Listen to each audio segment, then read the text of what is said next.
voy a parar acá y voy a conversar con Miguel Gorelick, que es director de valorcarne.com, y a quien ya saludo. Miguel, ¿cómo te va? Buenas tardes, Enrique, un gusto estar hablando con vos. Y lo mismo, y gracias por atendernos. Bueno, primero pasa el chivo. ¿Qué es valorcarne.com? Es un portal dedicado a la producción, industrialización y comercialización de carne, Ujú. donde enfocamos fundamentalmente temas de productivos y de mercado. Perfecto. Bueno, entonces aprovechando que sos el director de valorcarne.com, te empiezo a preguntar, ¿cómo está el negocio de la carne hoy? Eh, Mira, Perdón, para no, aclarar, ¿es solo carne vacuna de la que me vas a hablar? sí, Ok, sí. listo. Bien, Podré hacer algún comentario muy pequeño sobre otras, si fuera necesario, pero el tema es carne vacuna. perfecto. Eh, Mira, no está parejo a lo largo de toda la cadena. Ujú. Eh, el sector productor está con un nivel de precios por sus productos apenitas superior al promedio histórico de muchos años, por Ujú. supuesto en términos reales, Ujú. eh, y apenitas un poquito más, estamos hablando de un porcentaje de un dígito, es Ajá. decir que no es que está teniendo un precio extraordinario, tampoco un precio malo, Ok, está teniendo un precio promedio histórico. ok. Eh, el mercado interno está relativamente reducido, y esto lo pongo un poco entre comillas porque la verdad es que en la Argentina se consume toda la carne que se produce y que no se exporta. No hay, Ujú. como en muchos otros países, stocks de carne enfriada o congelada que sirven de colchón para diferencias entre la producción y el consumo. Acá se consume todo y la variable de ajuste es el precio. Ujú. Y como venimos de décadas, 50, 60 años por lo menos, en donde el stock y la producción de carne ha estado estable, mientras que la población creció un 60%, todos los meses, cada vez que sale el consumo per cápita, hay grandes titulares que dicen es el consumo más bajo en no sé cuánto tiempo, Claro, y lo que pasa es que no se produce la carne. claro. No estamos midiendo un consumo ex ante, sino un consumo ex post. Ujú. Está bien. Eh, y en el último año, digamos que el sector industrial de la exportación ha tenido una situación complicada, ha habido una fuerte desalineación de lo que es, por un lado, el precio de la hacienda, el tipo de cambio, están los derechos de exportación todavía y están los precios internacionales. Toda esa polinómica estuvo muy desalineada y Parece que se nos cortó. Bueno, vamos a intentar recuperarlo a Miguel. Miguel es director de valorcarne.com, como les decía, y estoy tratando de entender un poquito el mercado de la carne. Hasta ahora, para resumir, están los productores que están apenas por arriba del promedio histórico. Y interesante esta idea que nos comemos todo lo que se produce. Lo que pasa es que como no se guarda, la producción se ajusta al consumo en todo caso, y cuando baja un poco el consumo, o sea, para que ese ajuste se dé, se ajusta con el precio, o sea, o baja el precio o sube el precio. Lo tenemos de nuevo, Miguel, ¿estás por ahí? Sí, se sí, corta. hablando solo como un loco. Bueno, a veces es mejor hablar solo que hablar mal acompañado.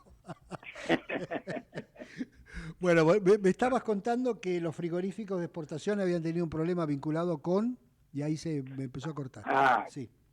con el desalineamiento de la ecuación que define la actividad, que es, por un lado, el precio de la hacienda, por otro, el tipo de cambio, los derechos de exportación que todavía subsisten Ujú. y los precios internacionales. Ujú. Todo esto estuvo mal acomodado en la mayor parte de 24 y redundó que en los últimos meses los embarques al exterior tuvieron una caída bastante pronunciada. Ujú. Te interrumpo ahí un minuto. ¿Esa caída es porque dado que no hay rentabilidad, no se produce o es una caída derivada de la demanda. No, no, el mercado mundial está muy demandante, Ah, ok, está muy bien, es porque no resultaba conveniente trabajar en los niveles en que se trabajaba antes. ok. Y eso porque esta combinación de tipo de cambio y retenciones y precios, digamos.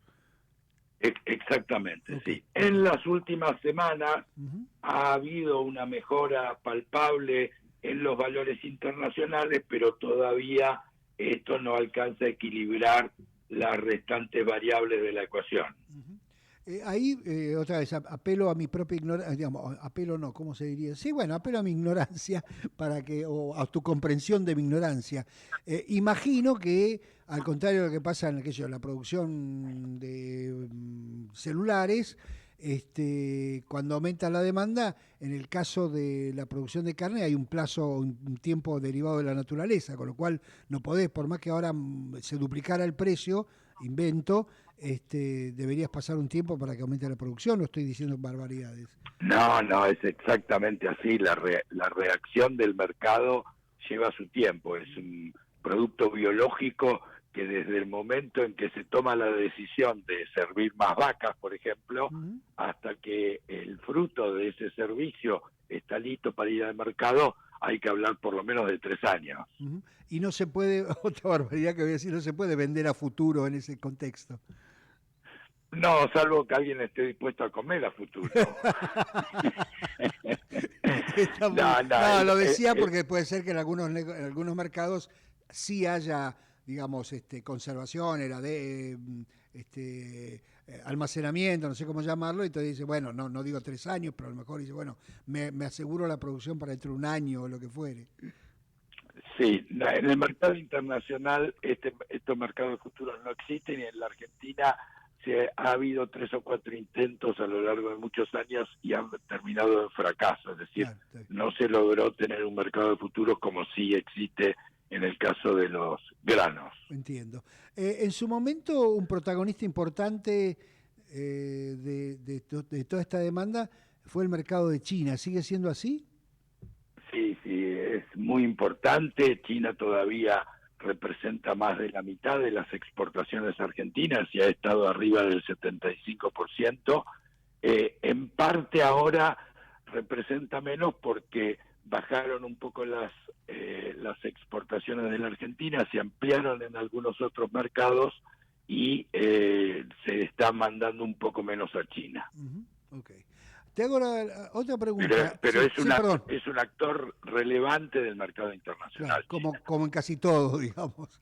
Este, eh, la otra cuestión, sí, Perdón, perdón, no, sí, dale, dale. lo que pasa es que esto es muy nuevo. Hace 10 años Claro. China era un importador absolutamente marginal Ajá. y en 6 7 años se convirtió en el principal importador del mundo. Ah, mira vos. O sea, básicamente cambió la dieta de los chinos, imagino.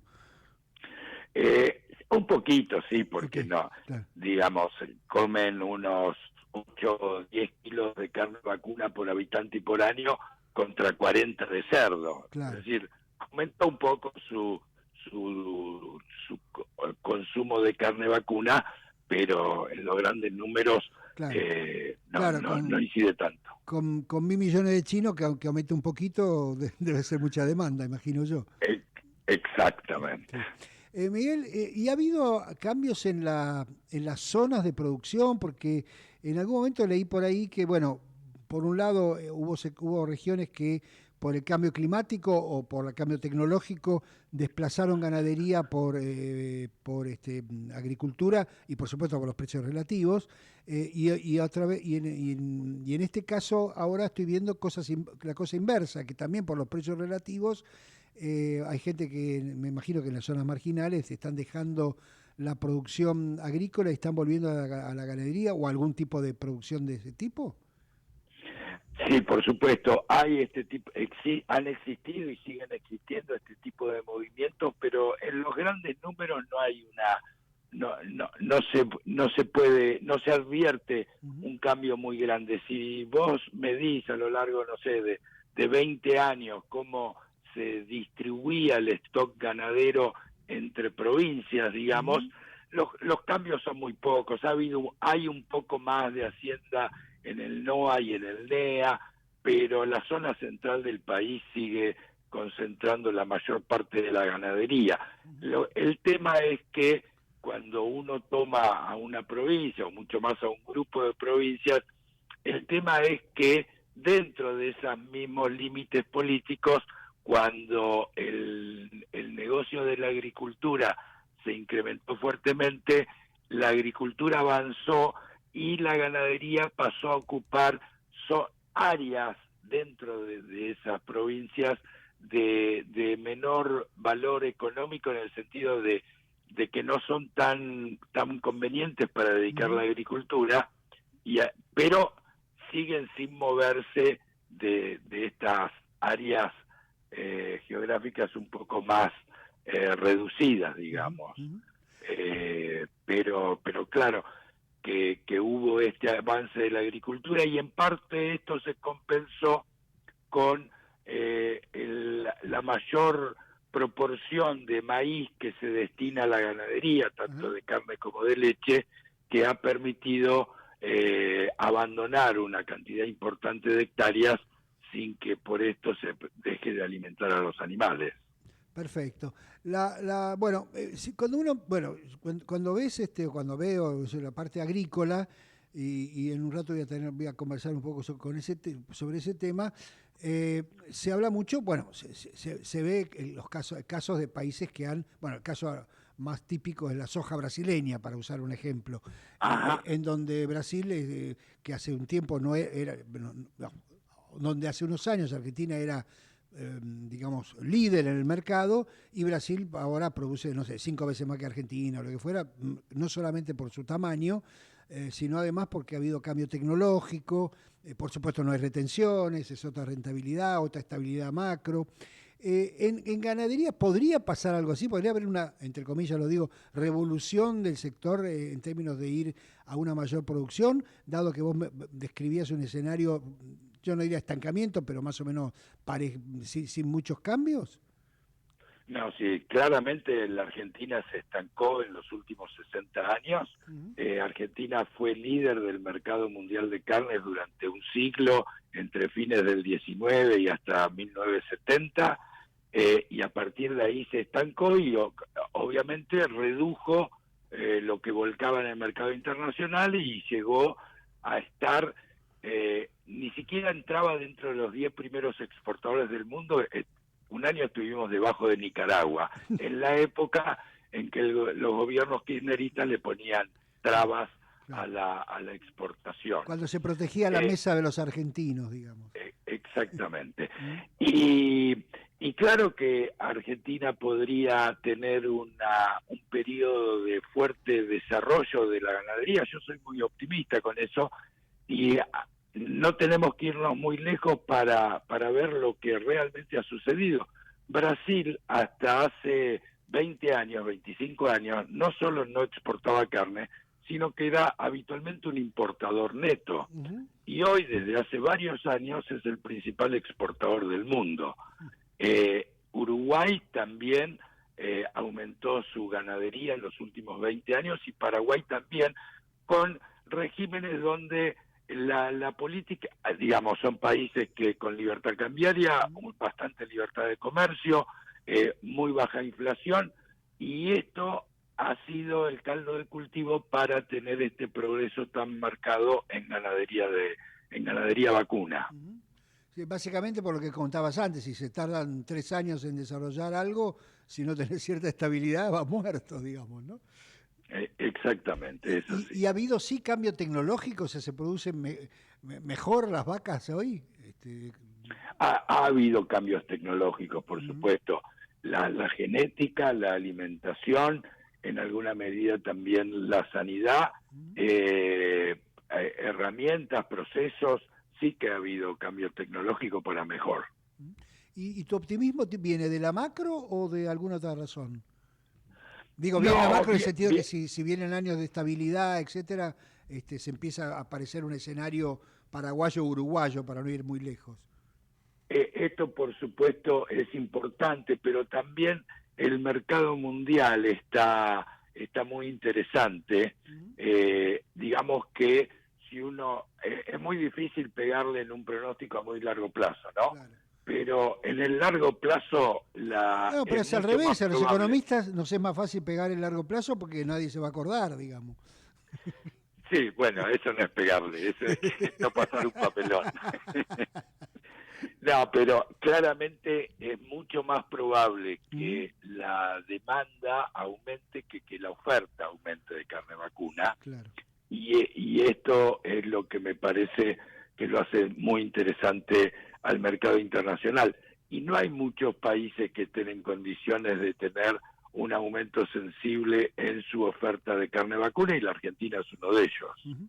Bueno, ahora, ya que hablamos de pronósticos, tengo que hacerte la pregunta que te hago siempre que te llamo y te molesto en privado, porque vos sabés que para los macroeconomistas el precio de la carne vacuna es importante por su participación hasta ahora, no sé, cuando se conozca la nueva participación, y supongo que cambiará, pero por ahora tiene una participación muy importante en el IPC, en el precio al consumidor, y en su momento las fluctuaciones inclusive del año pasado, si no recuerdo mal, generaron algún efecto, inclusive este año.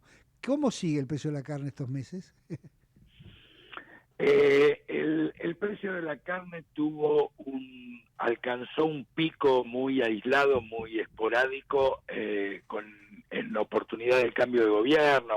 Se sumaron expectativas con una situación particular en cuanto a oferta de Hacienda, y desde ahí tuvo una caída muy importante en términos reales, fue gradual a lo largo de muchos meses, pero llegó a perder el 40% de ese precio, que había sido un récord histórico. Desde diciembre para acá se ha recuperado una parte, y como te decía antes, hoy estamos en un nivel de precios intermedio. Es decir, que hay tanta probabilidad de que el precio mejore como de que vaya para abajo. Yo creo que todavía va a ir un poco para arriba, pero me parece que no hay que esperar saltos muy importantes en el curso de los próximos meses. Que me parece que el nivel actual se va a mantener. Hoy el público, digamos, que ha aceptado los valores actuales de la carne. El precio al público ha seguido bastante de cerca a lo que pasó con la Hacienda, es decir, que ahí no hay un problema, digamos, pero tampoco estoy viendo la posibilidad de una explosión de precios.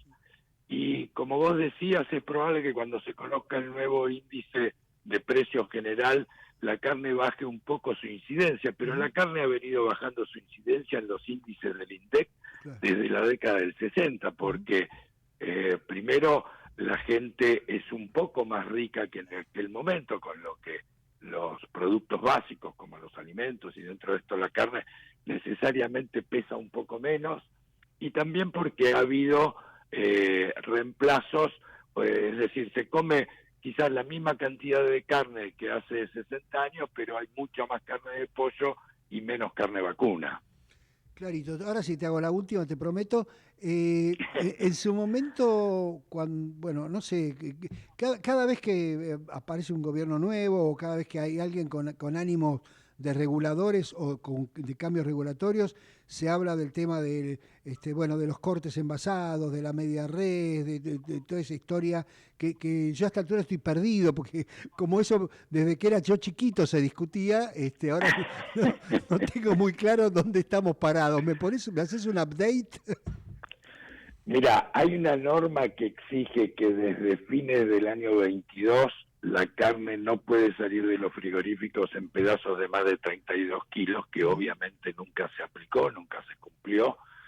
Este es, como vos decís, es un tema de muy vieja data, donde el principal cuello de botella no es que los frigoríficos tienen que hacer una inversión tremenda para poder hacer este troceo, sino que es la capacidad de frío. Es decir, con lo que hoy hay mucha carne que sale al mercado interno sin la temperatura necesaria, y esto por supuesto es un problema sanitario potencial que está teniendo el sector, y que hay que terminar de ejercer la autoridad necesaria como para que esto no se siga repitiendo. A partir de ahí, yo creo que no es necesario ni prohibir ni obligar, sino que el mismo mercado va a llevar, como en casi cualquier otro mercado, a que haya un poco más de procesamiento en la fábrica con una mayor eficiencia de los recursos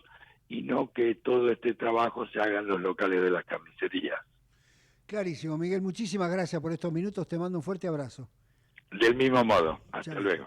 Miguel Bonelli, que es director de valorcarne.com. Bueno, creo que recorrimos todo, me dio una gana de comer un asado que no se imagina. Hacemos un corte y ya venimos.